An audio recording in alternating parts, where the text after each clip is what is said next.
Hello students, कैसे हैं आप लोग। Welcome to my channel Tripathi classes. आज लेक्चर 2 शुरू कर रहे हैं बेसिक इलेक्ट्रिकल इंजीनियरिंग का। और कल मैंने लेक्चर 1 में आपको बिल्कुल बेसिक्स से शुरू किया था। एटम क्या है, चार्ज क्या है, वोल्टेज रेफरेंस, ईएमएफ, ये सारी चीजें डिस्कस करी थी। और इसका जो नेक्स्ट लेक्चर है ये रेजिस्टेंस लेके आई हूं मैं। बच्चों, आपको जिन्हें बिल्कुल बेसिक से सीखना है सिर्फ वही इन वीडियोस को देखें। जिनको एडवांस पढ़ना है तो एडवांस ये सब्जेक्ट नहीं है। Basic electrical engineering advance subject तो बिल्कुल नहीं है, लेकिन ये सारे सब्जेक्ट का बेस जरूर है। जितने भी आप इलेक्ट्रिकल में सब्जेक्ट पढ़ रहे हो, अगर आपको बेसिक इलेक्ट्रिकल इंजीनियरिंग क्लियर नहीं है तो आप और सब्जेक्ट सीखने में भी आपको प्रॉब्लम होगी। और अगर आप कॉम्पिटेटिव एग्जाम्स की तैयारी कर रहे हो तो बेसिक इलेक्ट्रिकल तो आप मान के चलिए बिल्कुल आपका स्ट्रांग होना ही चाहिए। खासकर डिप्लोमा लेवल की या आप जेई लेवल के जितने भी एग्जाम्स दे रहे हो तो बेसिक इलेक्ट्रिकल उनमें मस्ट है। तो रेजिस्टेंस की बात करते हैं आज। रेजिस्टेंस क्या है, ये मैंने सिंबल बनाया हुआ है रेजिस्टेंस का। रेजिस्टेंस अपने आप में एक प्रॉपर्टी है मटेरियल की, ठीक है। रेजिस्टेंस इज अ प्रॉपर्टी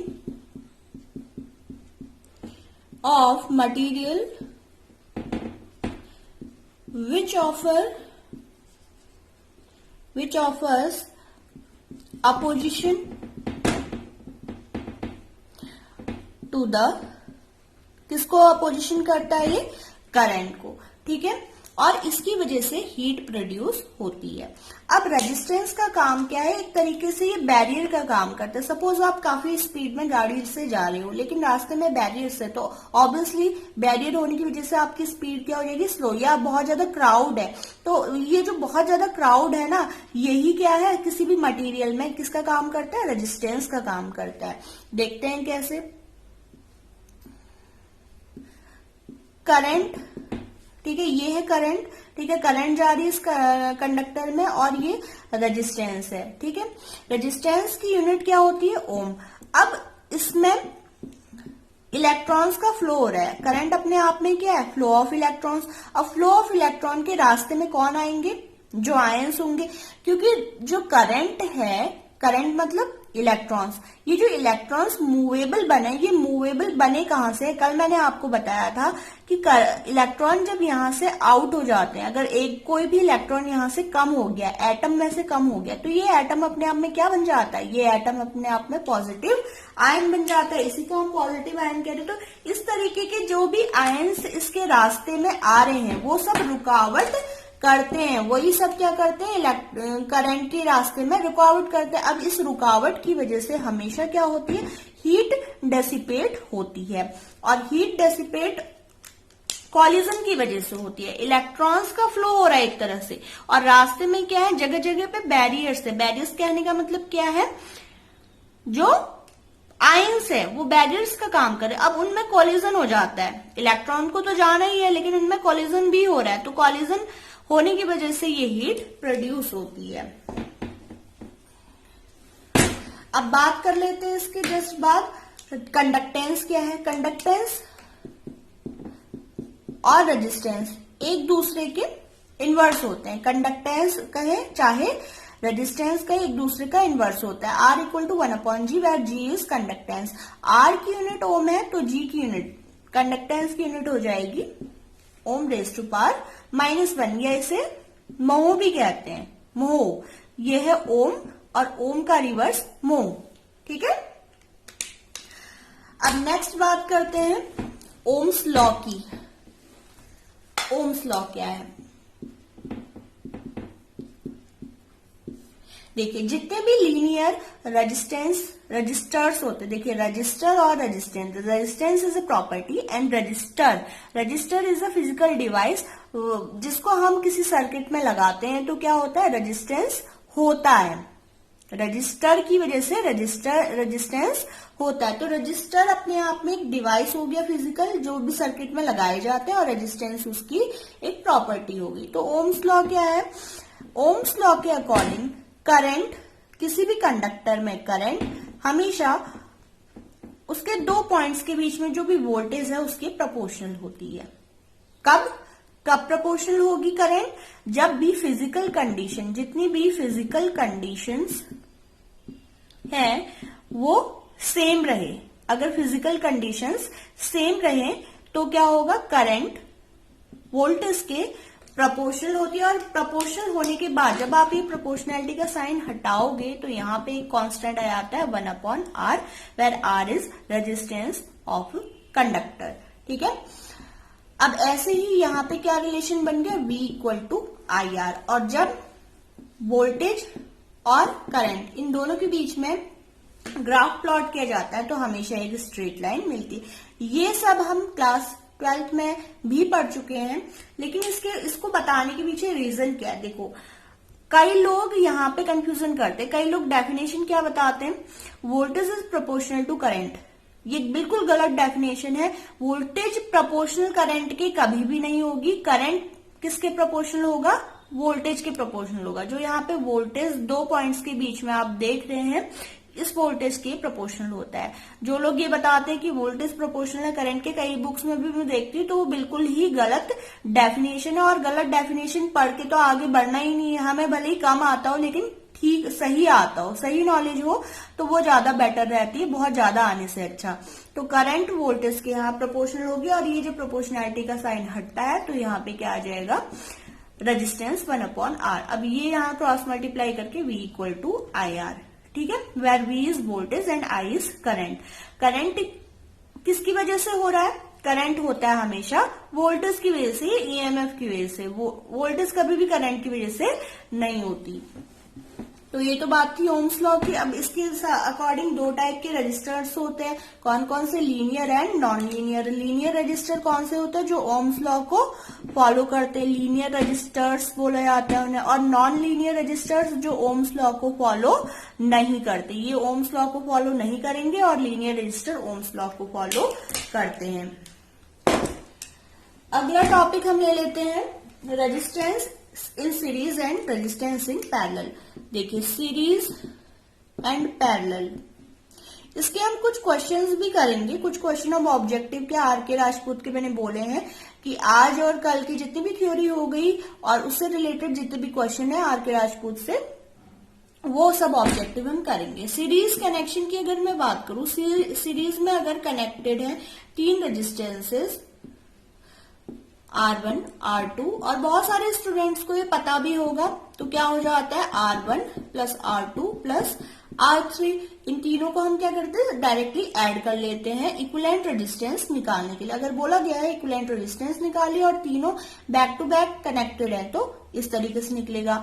लेकिन अगर resistance back to back connected ना होके क्या होते हैं, इनके एक सिरा इनका यहाँ जुड़ा हुआ है सारे रेजिस्टेंस का, और एक सिरा इन सारे को दूसरे पॉइंट से जुड़ा हुआ है किसी भी सर्किट के, तो ये अपने आप में सीरीज नहीं, ये पैरेलल कनेक्शन है। और पैरेलल कनेक्शन के केस में इक्विवेलेंट रेजिस्टेंस क्या होता है, इक्विवेलेंट रेजिस्टेंस निकालने के लिए क्या करेंगे, suppose R is equivalent resistance, तो 1/R = 1/R1 + 1/R3 R2 + 1/R3। तो इस तरीके से पैरेलल कनेक्शन में हम रेजिस्टेंस निकालते हैं, यहाँ पे हम सीरीज कनेक्शन में रेजिस्टेंस निकालते हैं। एक चीज और आती है इसके बाद रेजिस्टेंस के केस में, अगर सर्किट इस तरीके से गिवन है, यहां पे कुछ रेजिस्टेंस कनेक्टेड है, लेकिन यहां से क्या है, एक शॉर्ट पाथ भी है, और यहां पे करंट है। इस करंट के लिए इस सर्किट का इक्विवेलेंट रेजिस्टेंस क्या होगा, मैं ये पूछ रही हूँ, इस करंट के लिए इस सर्किट का रेजिस्टेंस क्या होगा। सपोज यहाँ 1 ओम है, यहाँ पे 2 ओम है, यहाँ पे 3 ओम है, लेकिन हम कैसे फाइंड आउट करेंगे। कई स्टूडेंट्स इसी को सॉल्व करना शुरू कर देंगे, ये दोनों पैरेलल में फिर ये सीरीज में, नहीं, बिल्कुल भी नहीं। देखिए, करंट हमेशा किसको फॉलो करता है, शॉर्ट पाथ को। शॉर्ट पाथ कहने का मतलब है वो रास्ता जहां पे रेजिस्टेंस ऑफर नहीं हो रहा है, उसको क्या बोलते हैं, शॉर्ट पाथ। ठीक है, तो करंट यहां से नहीं जाएगी, करंट यहां से जाएगी। आप खुद ही सोचिए, 2 रास्ते हैं, आपको मार्केट पहुंचना है, लेकिन एक रास्ता आपको पता है बहुत ही ज्यादा क्राउडेड रहता है, हमेशा यहाँ पे क्या रहती है, बसेस चल रहती है, लेकिन दूसरा वाला जो रास्ता है ये बिल्कुल शांत है, बिल्कुल यहाँ पे आपको क्या है, बैरियर्स कुछ भी नहीं मिलेगा, बिल्कुल एकदम शांत रास्ता है। तो आप कहाँ से जाओगे, यहाँ से जाओगे या क्राउडेड वाले रास्ते से जाओगे। आप उस रास्ते को प्रेफर करोगे जहां पे आपको रेजिस्टेंस नहीं मिलेगा। अब ये वर्ड आ रहा है ना रेजिस्टेंस, रुकावट नहीं मिलेगी। अब कई जगह लिखा भी होता है रुकावट के लिए खेद है, लिखा होता है ना, रुकावट ही कहेंगे रेजिस्टेंस को। तो ये बात हो गई शॉर्ट पाथ की। तो करंट यहाँ पे शॉर्ट पाथ से जाएगी। अब इसके लिए, इस करंट के लिए यहाँ पे शॉर्ट पाथ है। शॉर्ट मतलब यहाँ पे रेजिस्टेंस कितना ऑफर होगा इसको, 0 ओम।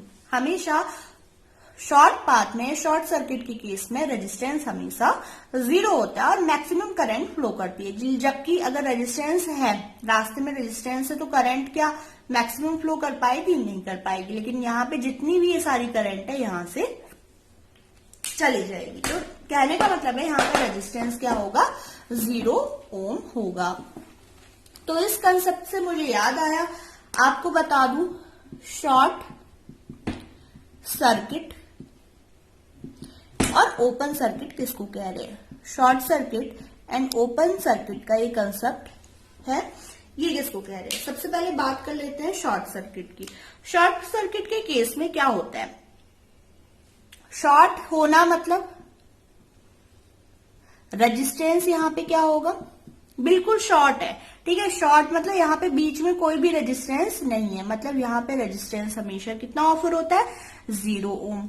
लेकिन अगर ओपन सर्किट है, ओपन सर्किट के केस में यहाँ पे बीच में देखो करंट पास हो सकती है। जब यहाँ पे कोई पाथ है ही नहीं, यहाँ पे तो करंट पास ही नहीं हो सकती है। तो करंट अगर पास नहीं हो सकती, इसका मतलब यहाँ पे कितना रेजिस्टेंस है, इनफाइनाइट, बहुत ज्यादा रुकावट है, करंट जा ही नहीं सकती। लेकिन यहाँ पे इजीली स्मूथली करंट जा सकती है, रेजिस्टेंस है ही नहीं। यहाँ पे रेजिस्टेंस 0 होगा और यहाँ पे रेजिस्टेंस इनफाइनाइट ओम होता है। किसके केस में, ओपन सर्किट के केस में इनफाइनाइट, शॉर्ट सर्किट के केस में 0 ओम। अब बात करते हैं करंट की। करंट क्या होगी, करंट अगर ओपन सर्किट की बात करूं, I equal to V upon R, हमने अभी अभी पढ़ा ओम्स लॉ से, तो V upon infinite that is 0 ampere current flow होती है ओपन सर्किट के केस में। जबकि यहाँ पे अगर वोल्टेज की बात की जाए शॉर्ट सर्किट के केस में, तो वोल्टेज क्या हो जाएगा, 0 इंटू I। करंट तो फ्लो होगी मैक्सिमम जितनी भी फ्लो होनी है, लेकिन यहाँ पे वोल्टेज कितनी होगी, 0 वोल्ट। तो बच्चों एक चीज बिल्कुल आप ध्यान से सुन लो, शॉर्ट सर्किट के केस में रेजिस्टेंस 0 और वोल्टेज भी 0 वोल्ट रहता है। जबकि ओपन सर्किट के केस में रेजिस्टेंस इनफाइनाइट होता है और करंट कितनी होगी, 0 एम्पियर। शॉर्ट सर्किट के केस में हाँ करंट मैक्सिमम जितनी जा सकती है वो पूरी फ्लो होगी। अगला टॉपिक जो मुझे लगता है आपको बताना चाहिए दैट इज सुपर कंडक्टिविटी। ये भी एक टॉपिक है, सुपर कंडक्टिविटी।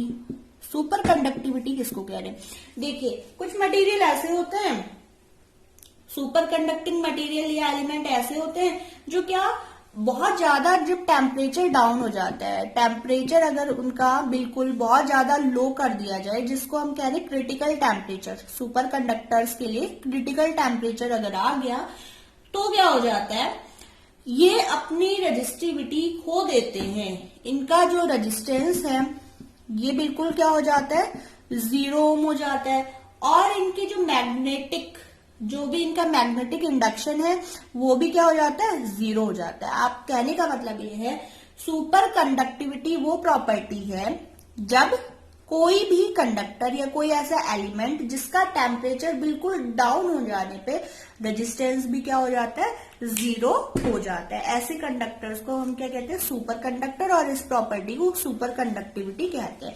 अब ये कौन ऐसे एलिमेंट होते हैं, जैसे जिंक होता है सुपर कंडक्टर, कैडमियम हो गया, मरकरी हो गया, लेड हो गया, मरकरी, ठीक है, कैडमियम, ये सब क्या है, सुपर कंडक्टिविटी वाले एलिमेंट, सुपर कंडक्टिंग एलिमेंट इन्हें कहा जाता है, ठीक है। अगला जो टॉपिक है वो है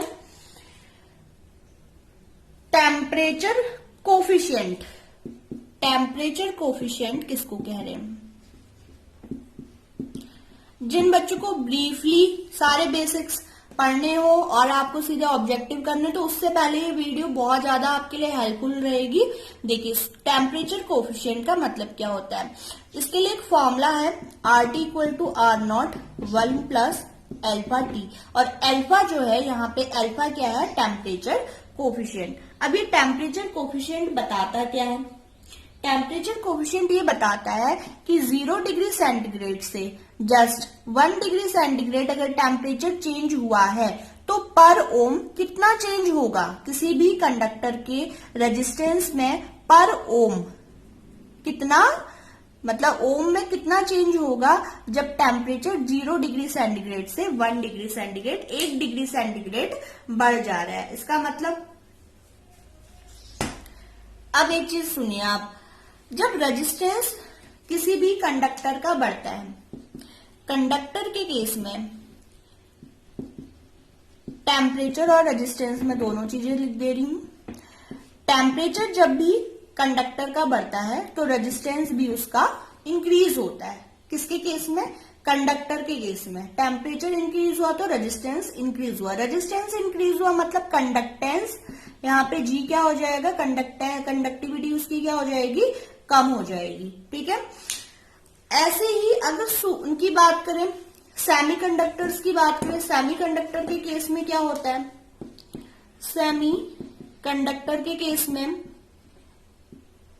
टेम्परेचर जब भी इंक्रीज होता है रेजिस्टेंस डिक्रीज हो जाता है। इसका मतलब सेमीकंडक्टर एक तरीके से कंडक्टर की तरह काम करने लग जाते हैं, कब, जब टेम्परेचर इंक्रीज हो जाए। तो रेजिस्टेंस तो उनका कम हो गया, अब रेजिस्टेंस कम होने का मतलब क्या होगा, कंडक्टिविटी बढ़ेगी। कंडक्टिविटी बढ़ने का मतलब सेमीकंडक्टर अपने आप में धीरे धीरे कंडक्टर की तरह वर्क करने लगेगा, लेकिन किस केस में, जब टेम्परेचर इंक्रीज होता है। अब यहाँ पे हम कहते हैं पॉजिटिव टेम्परेचर कोफिशिएंट और वहां पे क्या कहते हैं, negative temperature coefficient. Positive temperature coefficient किसके केस में होता है, हमेशा कंडक्टर के केस में होता है। नेगेटिव टेम्परेचर कोफिशिएंट किसके केस में होता है, सेमीकंडक्टर के केस में होता है। यहाँ तो प्लस और माइनस का फिर डिफरेंस हो जाएगा। यहाँ पे R0 है 0 डिग्री सेंटीग्रेड में रेजिस्टेंस, यहाँ पे RT है T डिग्री सेंटीग्रेड में resistance. Alpha is temperature coefficient and T is temperature, वो टेम्परेचर जिसपे क्या है, RT है, रेजिस्टेंस है। अगली बात कलर कोडिंग की कर लेते हैं। ठीक है, कलर आज जितना भी रेजिस्टेंस से रिलेटेड हो सकता है वो सब मैं आपको टॉपिक करा रही हूं। तो बात करते हैं कलर कोडिंग की। देखिए कलर कोडिंग किन रेजिस्टेंसेस के ऊपर होती है, ऐसे रेजिस्टेंस जो क्या होते हैं, कार्बन वाले होते हैं, कार्बन या कंपोजिशन रेजिस्टेंस जो भी होते हैं उनके ऊपर होती है कलर कोडिंग। कलर कोडिंग का मतलब होता है कुछ इसमें कलरफुल स्ट्रिप्स होती हैं और उन स्ट्रिप्स को देख के आपको बताना होता है कि वो कितने ओम का रेजिस्टेंस है। तो ये क्वेश्चन जरूर आते हैं जेईई के एग्जाम में कि कलर कोडिंग कैसे की जाती है। देखिए जैसे एक मैं लिस्ट बना दूं कलर की, कलर नंबर और इसके साथ जो क्या होता है मल्टीप्लाई हो रहा है, कलर्स के साथ जो कुछ भी क्या होता है मल्टीप्लायर।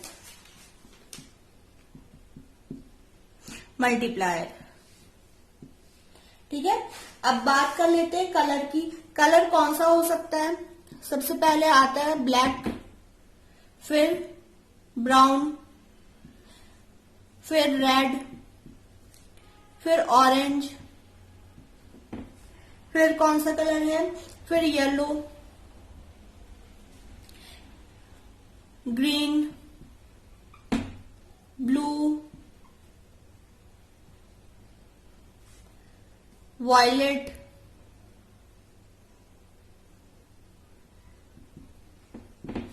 फिर ग्रे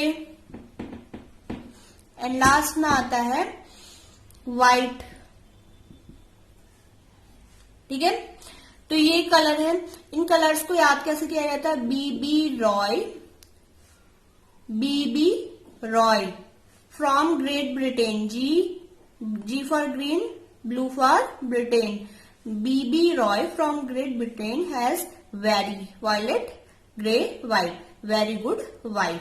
ठीक है, इस तरीके से आप इन कलर्स को याद कर सकते हो, कलर्स की जो सीक्वेंस है इसको याद कर सकते हो। अगर आप नंबर की बात करें 0 1 2 3, इस तरीके से आप इसमें नंबर्स लिख दो, 4 5 6 7 8 9। तो ये हमने 0 से शुरू करा था।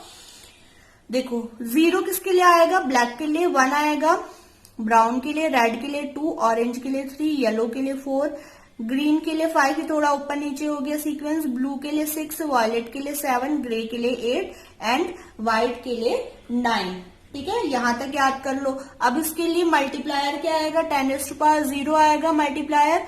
1 के लिए क्या आएगा, 10⁻1, 2 के लिए 10⁻2, 10⁻3, 10⁻4, 10⁻5, 6 7 8 9।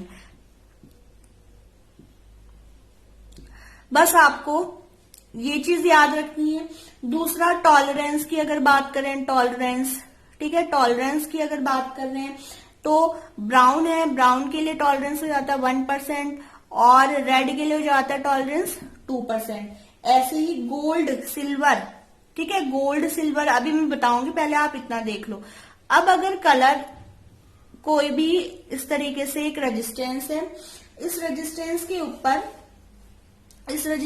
ऊपर क्या है, 1 2 3 4 स्ट्रिप्स हैं। अब ये जो 4 स्ट्रिप्स हैं ये अलग अलग कलर्स की है। माना पहला जो कलर है ये है ब्राउन, ये है ब्राउन, ठीक है, और जो दूसरा कलर है ये है रेड, फिर अगला जो कलर है ये है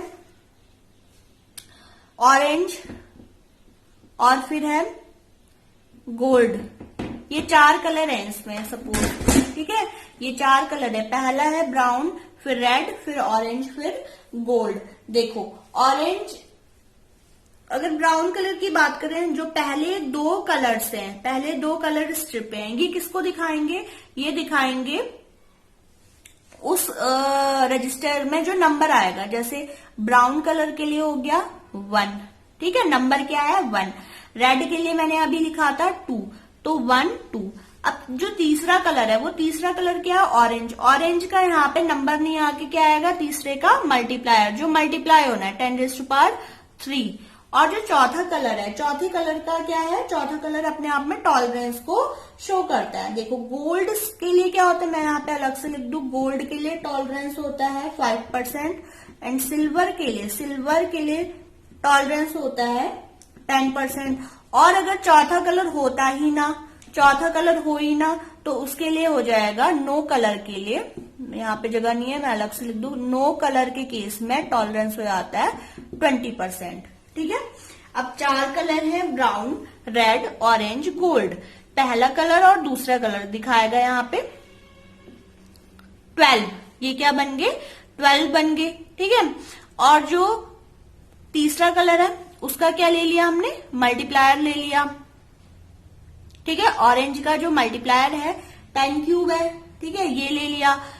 अब प्लस माइनस जो टॉलरेंस है, गोल्ड के लिए टॉलरेंस क्या है 5, तो प्लस माइनस ही 5% वेरी कर सकता है। तो ये हो गया इसके लिए इतना ओम रेजिस्टेंस। तो आपने कलर कोडिंग सीख ली होगी। कलर कोडिंग को अगर रिपीट करना है फिर से देख लीजिए, आपको याद किस सीक्वेंस में करना है ये सब। ऐसे black, B for black, B B brown, B B, R for red, Roy orange, B B Roy, ROY Roy, B B Roy from Great Britain, green blue, Great Britain has very good wife, violet, grey and white. ये 3 colour क्या बन गए, very good wife बन गए, ठीक है। अब ये नंबर और इसके सामने मल्टीप्लायर। अब मैंने क्या किया, रेजिस्टेंस में जो स्ट्रिप्स हैं, ठीक है, पहली जो 2 स्ट्रिप्स हैं वो शो करेंगी उन नंबर्स को, और इसके बाद जो चौथा होगा ये शो करेगा उसके मल्टीप्लायर को, और तीसरा शो करेगा मल्टीप्लायर को, सॉरी, और जो चौथा होगा जो भी कलर है, यहाँ पे जैसे गोल्ड है, गोल्ड के लिए क्या होता है टॉलरेंस 5% है, तो प्लस माइनस 5, +-5 का मतलब क्या है, इससे ऊपर भी जा सकती है वैल्यू इसकी, मतलब 12 किलो ओम हो गया ये अपने आप में, तो 12 किलो ओम से ऊपर भी जा सकती है इसकी वैल्यू और 12 किलो ओम से नीचे भी जा सकती है। ठीक है, तो कितना, लेकिन 12 किलो ओम का 5% आप निकालोगे, प्लस माइनस उसका जा सकता है। अच्छा, 12 × 10⁻³ ओम है ना, तो आप इसको 12 किलो ओम लिख सकते हो। ठीक है, और +-5%, इस पूरे का 5% ऊपर भी हो सकता है और इस पूरे का 5% नीचे भी हो सकता है। ये मतलब है टॉलरेंस का, और कुछ नहीं है। आई होप आज का वीडियो आपको समझ में आया होगा। मैंने काफी कोशिश करी आपको बताने की, रेजिस्टेंस के बारे में जितने भी टॉपिक हो सकते थे वो सारे कवर किए गए हैं। और कलर कोडिंग के केस में, हाँ, अगर लास्ट में कोई कलर ना हो, ठीक है, कोई कलर ना हो, आपने चौथा कलर देखा, चौथा कलर तो था ही नहीं, तो उसके लिए टॉलरेंस कितना हो जाएगा, टॉलरेंस उस केस में 20% हो जाएगा। आज जितने भी टॉपिक हैं वो कवर हो गए हैं। Subscribe my channel for more updates. और इसके बाद हम आर.के. राजपूत, जो अगला वीडियो मेरा आएगा वो, ये थ्योरी पार्ट में नहीं समझाऊंगी, अगला जो वीडियो आएगा ये आएगा आर.के. राजपूत के जितने भी ऑब्जेक्टिव क्वेश्चन है इस टॉपिक से रिलेटेड, वो सब मैं अपडेट करूंगी। Thank you guys.